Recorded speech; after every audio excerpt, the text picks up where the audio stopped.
Macam inertia tu kalau dia dah bergerak, kita nak bergerak je, kita tak nak berhenti. Okay, sama juga macam momentum, kita kalau nak bergerak je, kita tak nak berhenti. Okay, momentum merupakan ukuran bagaimana sukarnya untuk memberhentikan satu objek. Kereta yang laju mempunyai momentum lebih tinggi daripada kereta perlahan yang mempunyai jisim yang sama. So kalau accident kan, logik lah kalau accident, antara awak langgar gila-gila, awak speed 200 dengan awak langgar speed 100 je, mana yang lagi teruk kereta awak? Yang speed 100. Okay. So bawa lah kereta secara berhemah. Siapa dah ada lesen kereta? Maknanya dia dah boleh bawa kereta lah sekarang ni. Ada tak? Ada? Ada siapa? Senanglah nanti boleh pergi jalan-jalan kan, bawa kawan-kawan. Okay. So mengikut Newton, kalau kita punya dalam fizik, kalau kita bergerak, kita pakai hukum Newton je. So sekarang ni kita bergerak kan. So macam hari tu kita ada Newton pertama. Kita akan kekal state. Okay. Mengikut Newton yang baru ni pula, bukan barulah, nanti kita akan ada beberapa Newton lain. Okay. Mengikut Newton, objek dengan momentum lebih kecil mudah untuk berhenti dan memberi impak lebih kecil masa pelanggaran. Sama je macam tadi, kalau kita slow sikit je lah. Sama lah kalau macam berlari kan. Lari-lari lepas tu terlanggar dinding. Memang benjol lah awak punya dahi. Cuba bayangkan kalau awak jalan-jalan, lepas tu awak terlanggar dinding. Sakit dia tu taklah sakit sangat. Okay, seorang pemain baseball mesti memakai sarung tangan tebal untuk menangkap bola yang keras dan bergerak dengan laju. Kerana bola itu mempunyai momentum yang besar. Sukar untuk berhenti dan memberi impak menyakitkan bila terkena tangan. Okay. So yang ni yang cikgu nak kena tekankan kat sini, formula kita P sama dengan MV. P tu simbol untuk momentum Okay. So quantity vector. Okay, ni unit untuk momentum. kg ms negatif 1. Kenapa kg ms negatif 1? Kg kan mass, ms negatif 1 kan V. So itulah unitnya. Okay, kenapa vektor? Siapa ingat lagi vektor tu apa? Kalau kuantiti vektor tu dia macam mana? Siapa ingat lagi? Kita ada kuantiti apa? Skala dengan vektor. So kalau skala macam mana? Vektor macam mana? Siapa ingat lagi?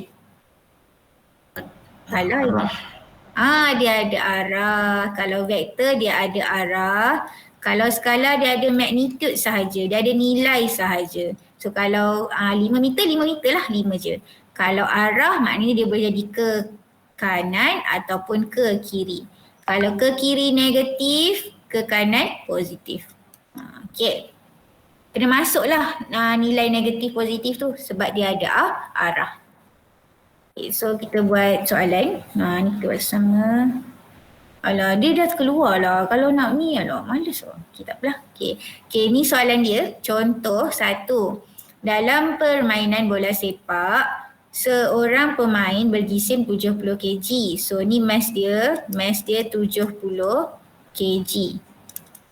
Bergerak dengan hal laju 4 meter per saat. V sama dengan 4 meter per saat. Okay. Dan seorang pemain yang lain berjisim 75 kg. Lagi seorang, ni orang yang pertama, M1, V1. Okay. M yang kedua, dia ada berat 75 kg. Bergerak dengan 3 meter per saat. 3 meter per saat. Menghala antara satu sama lain. So maknanya dia akan ada satu yang ke kanan, satu yang ke kiri, betul tak? Okay, kalau dalam soalan ni dia buat dekat awak, yang pemain pertama tu dia bergerak ke kanan. So 70 darab 4, kita dapat 280. Yang pemain kedua dia buat menghala ke kiri, sebab tu dia ada negatif 3. So 75 darab negatif 3 dapat negatif 225. Okay, cikgu nak ni sikit. Kan ni kita dah belajar tadi kan pasal indices. Okay, awak nampak kan kita ada 4 ms negatif 1, betul tak? So macam mana cikgu nak jadikan S ni tak nak negatif 1? Kita kena buat apa kalau yang indices tadi? Macam mana? Kita akan tukarkan dia jadi 4 M per S. Kalau negatif ke atas, kita bawa turun bawah dia jadi positif. Kalau dia naik atas, tu yang dia jadi negatif 1 tu. Boleh relate tak yang indices tadi awak belajar? Boleh tak? Okay. Itulah sebab dia. Okay.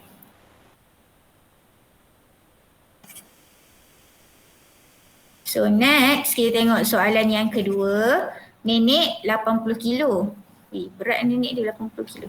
Okay, menggelongso sekeliling gelanggang, gelongso dengan hal laju. Okay, ni nenek, kita ada berat 80 kg. Okay, ini mass nenek Okay, V nenek kita ada 6 meter per saat. Negatif 1. Ya Allah, apa benda tulis ni? Okay. Tiba-tiba dia berlanggar dengan cucunya, boy. Cucu dia ni berat dia 40 kg yang berada dalam keadaan rehat. So bila nampak rehat, bila dia kata statik, tidak bergerak, maknanya sama dia tak bergerak. So bila dia tak bergerak, dia ada laju tak? Kita tak ada laju. Kita tak ada bergerak apa-apa. Okay, so 80 darab 6, kita dapat momentum nenek 480 kg meter per saat. Momentum boy kosong lah sebab kita tak ada laju. Boleh? Boleh. Okey. Prinsip keabadian momentum. Okey. Awak pernah dengar tak tenaga tak boleh dihapuskan? Pernah dengar tak? Contoh kan, awak hidupkan elektrik. Okay. So tenaga elektrik kan. Okay. Awak on lampu. So tenaga elektrik tu dia akan bertukar jadi tenaga cahaya. Tenaga tak boleh dihapuskan tau. Sama macam kalau awak makan. Okay. Awak makan, lepas tu sel-sel awak tu akan guna tenaga tu. So tenaga tu akan keluar sebagai tenaga kimia. Apa-apa pun tenaga tak boleh dihapuskan. Dia akan berpindah jadi tenaga lain. Lagi apa lagi contoh tenaga yang boleh dipindahkan? Maknanya dia berubah jadi tenaga lain. Kalau awak bergerak, kita start nak bergerak, kita panggil tenaga potensial. Contoh kan ada bola. Okay. Bola ni nak jatuh bukit tau. Okay. Bola ni nak start bergerak, kita panggil tenaga potensial. Potential energy. Okay. Bila bola ni dah bergerak, dia dah bergerak kan? Dia bertukar jadi tenaga kinetik sebab dia dah bergerak. So tenaga memang tak boleh dihapuskan Okay.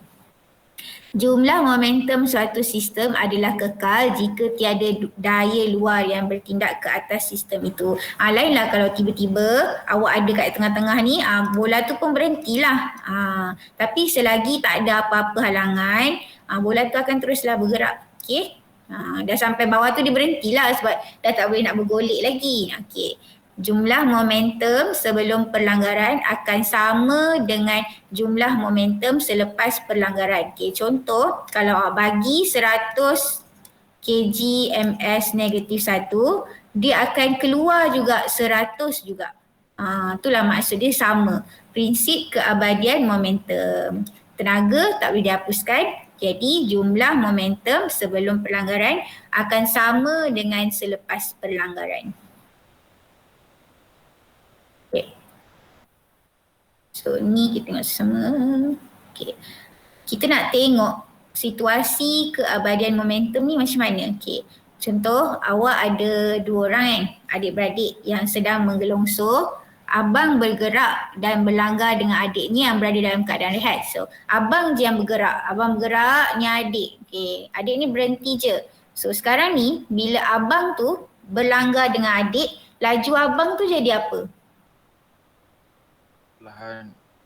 Dia akan berkurang, betul tak? Dia tak adalah laju dia makin bertambah. Dah berlanggar dengan orang kan. Mestilah kita akan terstop ke situ. So laju kita akan slowly berkurang. Okay, laju abang berkurang. Laju adik, daripada adik tu tak bergerak, dia kena langgar dengan abang dia. Adik tu terkedepan tak? Ke depan. So laju adik tu akan wujud lah. Laju adik akan bertambah. Okay. So kita tengok momentum abang. Memula abang tu momentumnya ada. Sebab dia bergerak dan dia ada berat. Dia ada jisim, Jisim yang berat lain So dia ada jisim dan dia bergerak. Dia ada hal laju. So momentum abang dia akan jadi berkurang sebab dia langgar adik dia. So momentum adik akan bertambah. Sebab itulah dia jadi, yang cikgu cakap tu, dia akan sama sebab kalau mula abang 50, adik ni 10. Mula-mula taklah 10, dia kan tak bergerak, kosong lah kan. Okay, kosong. Okay, ni mula abang. Okay, adik dia mula kosong. Ni abang, adik. Sekarang ni abang ni dia akan berkurang, contoh dia jadi 25. Yang adik ni akan jadi 25 juga. So 25 tambah 25 jadi tak 50? So sebab itulah cakap momentum ni dia abadi, dia tak dihapuskan. So macam itulah, tak boleh lah adik ni daripada kosong terus naik 50, macam tak logik kan. Mestilah dia bergerak tu macam paling laju pun 25. Yang abang ni nanti dia akan berkurang, tak adalah 50 terus terberhenti jadi kosong, betul tak? Sebab tu dia masih ada lagi 25 tu. So 25 tambah 25 dapatlah 50. Yang ni sebelum. Ni sebelum, yang ni selepas. Selepas dan sebelum mesti sama. Sebelum sama dengan selepas. Okey. Boleh dapat? Boleh. Okey. Ni pun sama juga. Okey, kita tengoklah. Tengok video Siap. 1, 2, 3, 4, 5, Slow ni. 7 months. Ya. 1. Goes with 2.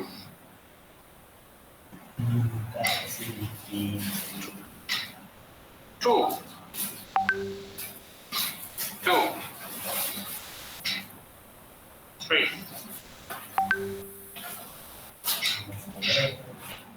3. 2.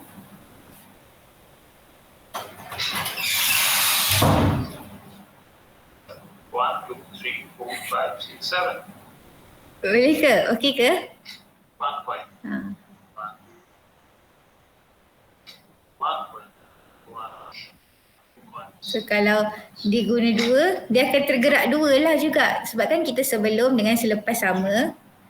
Inilah konsep dia. Boleh nampak kat situ. Okey. Apakah yang berjentik sekeping duit shilling 20 sen A secara terus kepada sekeping duit shilling yang lain? So apakah yang berlaku kepada gerakan kedua-dua duit shilling selepas perlanggaran? Okey, shilling A tu dia akan berhenti sebab dia pergi dekat situ kan. Yang shilling seterusnya tu akan bergerak. Sebab kita dah pindahkan tenaga tu.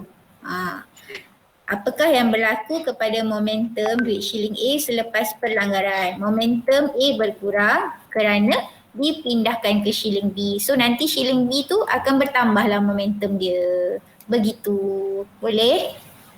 Boleh. Apa dia? Okey ke? Boleh. Boleh.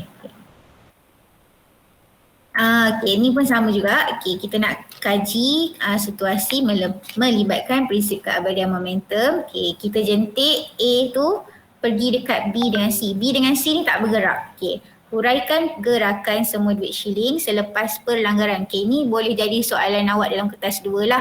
Okey, duit shilling A akan jadi apa? Berhenti. Sebab kita dah jumpa dekat B tu. Okey, duit shilling B akan berhenti juga. Sebab kita ada C tu. C tu menghalang B untuk berhenti. Kalau kita ada A, B saja, so B tu bergerak lah. Sekarang kita ada C. So kita pergi C, C akan bergerak ke depan. Sebab A tu dia akan pindahkan ke B dan C. Apakah yang berlaku kepada momentum duit shilling A selepas pelanggaran? Momentum dia akan dipindahkan ke shilling B dan C. Begitu. Boleh? Boleh. Ni pula. Ni.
macam lali nak tengok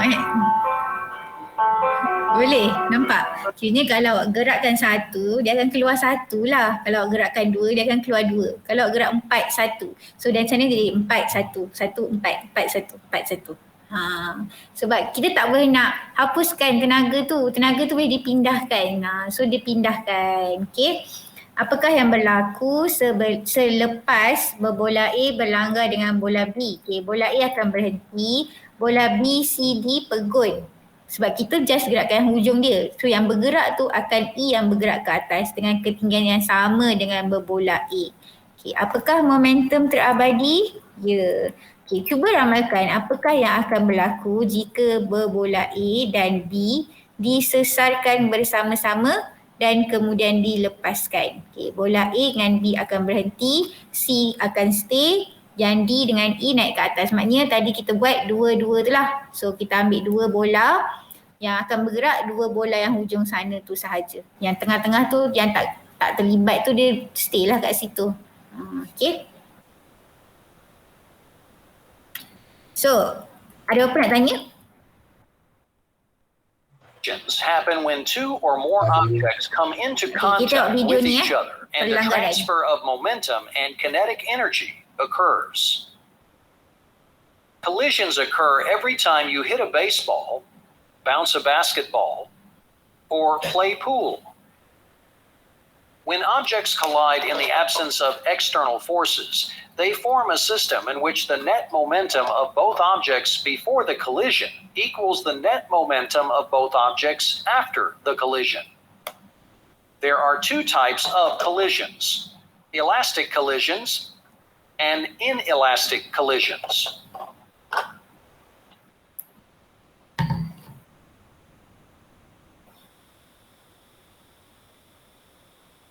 Okay, so tadi awak dah belajar kalau kita punya momentum tu tak boleh dihapuskan. Okay. Dan sekarang kita akan pergi satu part yang pelanggaran ni ada dua jenis. Satu pelanggaran elastik dan pelanggaran inelastik. Bahasa Inggeris tu bahasa Inggeris. Bahasa Melayu pelanggaran kenyal dan tidak kenyal. Okay. So pelanggaran kenyal adalah pergerakan kedua-dua objek selepas pelanggaran. Okay, kita nak pelanggaran kenyal dulu. Okay. Dia akan bergerak berasingan dengan hal laju berbeza. Bila awak hentam dua benda, dia akan bergerak berasingan. Pelanggaran kenyal Okay. Apakah momentum diabadikan? Momentum ni memang akan diabadikan Okay. Tenaga diabadikan, tenaga juga akan diabadikan. Tenaga kinetik juga akan diabadikan. Kiranya dia akan still ada je lah selagi tak jumpa apa benda yang nak berhentikan dia. Dia akan ada je tenaga kinetik. Tenaga kinetik tu tenaga yang bergerak sebab itulah dia bergerak. Kinetik tu bergerak. Okay. So formula awak adalah, ni formula M1U1 tambah M2U2. Okay. M1 ni mass benda pertama. Okay. U1 ni hal laju awal untuk yang mass yang pertama tu. Maknanya troli yang A ni lah. Okay. M2U2 troli yang kedua, hal laju awal troli yang kedua. Dia akan sama dengan M1. Okay, mass tak berubah tak adanya bila awak berlanggar mass awak berkurang. Memula awak jalan-jalan berat awak 50, awak jatuh tiba-tiba berat awak 40. Tak ada berat tu sama. Okay, M1 mass dia sama. V1 hal laju akhir. Dia akan berubah tau nanti hal laju tu. Sebab kita dah berlanggar, takkanlah hal laju tak berubah kan. Okay, M2 mass yang kedua. Okay, V2 hal laju untuk troli yang kedua tu. Okay, ni pelanggaran kenyal. Okay, pelanggaran tak kenyal pula macam mana? Okay, tadi awak nampak bila pelanggaran kenyal, hal laju dia akan berbeza dan dia akan bergerak secara berbeza lah. Okay. Sekarang kalau pelanggaran tak kenyal, daripada dua benda tu, dia akan bergerak bersama-sama dengan hal laju yang sama. Maknanya dia melekat.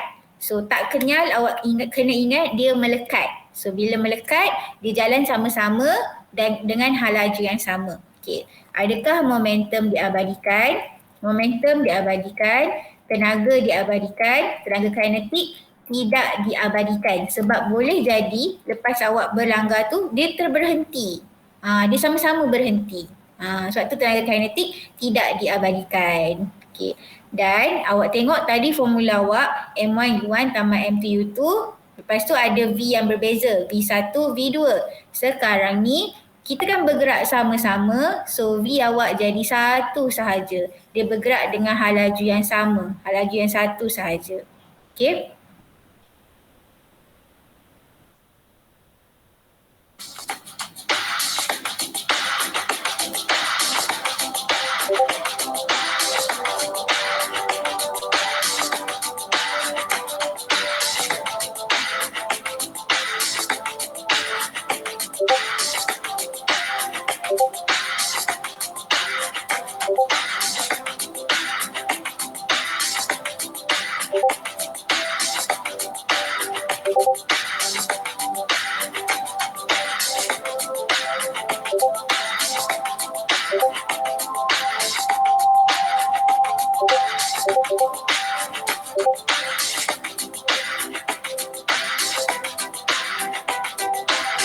So ni pelanggaran ya.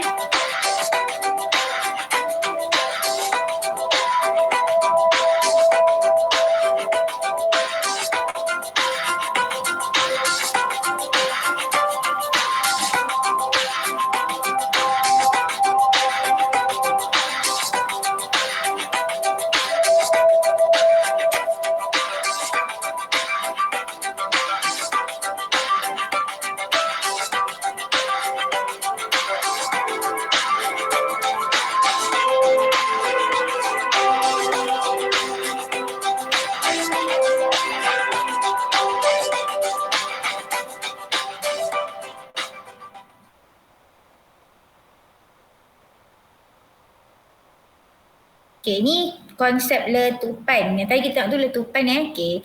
Kita ada belon. Okay, kemudian kita lepaskan belon itu. So belon tu akan macam tu lah kan. Okay. Apakah yang akan berlaku kepada udara dalam belon? Udara tu akan bergerak ke belakang. Sebab itulah belon awak tu terbang-terbang tu. Okay, terangkan apa yang berlaku kepada belon itu. So prinsip keabadian momentum kita, momentum udara ni awak tiup masuk dia ke belakang dan momentum belon akan ke depan. Samalah macam tadi awak bagi kita, dia kalau senang nak ingat kan, contoh kan awak kacau orang kacau lah awak balik. Macam tu. Apa yang awak buat, itulah yang awak dapat balik. Macam tu. So cikgu nak ajar sampai sini je, sampai part ni lah. Okay. Ada apa-apa tak nak tanya? Nanti kita jumpa hari Selasa. Okay. Boleh ke? Senang ke? Kita belum masuk kira-kira lagi tau. Nanti kita kira-kirakan dia. Okay. Boleh? Boleh. Cikgu dah bagi kan slide kan? Okay. So ada apa-apa? Ada apa tak? Ada? Tak ada? Tak ada. Ada masalah apa-apa ke sepanjang kelas, okey ke? Cikgu bagi banyak sangat latihan ke? Manalah tahu ada kan. Cikgu boleh cakap kalau ada cikgu-cikgu yang macam mendera awak kan. Cikgu cakap lah, tak payahlah banyak-banyak. Kalau ada lah, ada ke? Tak ada. Tak ada, semua okey je? Kalau okey, kalau okey kita jumpa hari Isnin depan, Maths. Cikgu tak tengok lagi yang korang dah hantar tu. Cikgu tak sempat lah, nanti cikgu tengok okay. Siapa yang belum hantar, kalau nak hantar je. Okay, tak ada apa-apa. Jumpa hari Isnin depan. Thank you semua. Thank you cikgu. Okay. Terima kasih cikgu. Terima kasih cikgu. Sama-sama. Bye-bye. Assalamualaikum. Oh.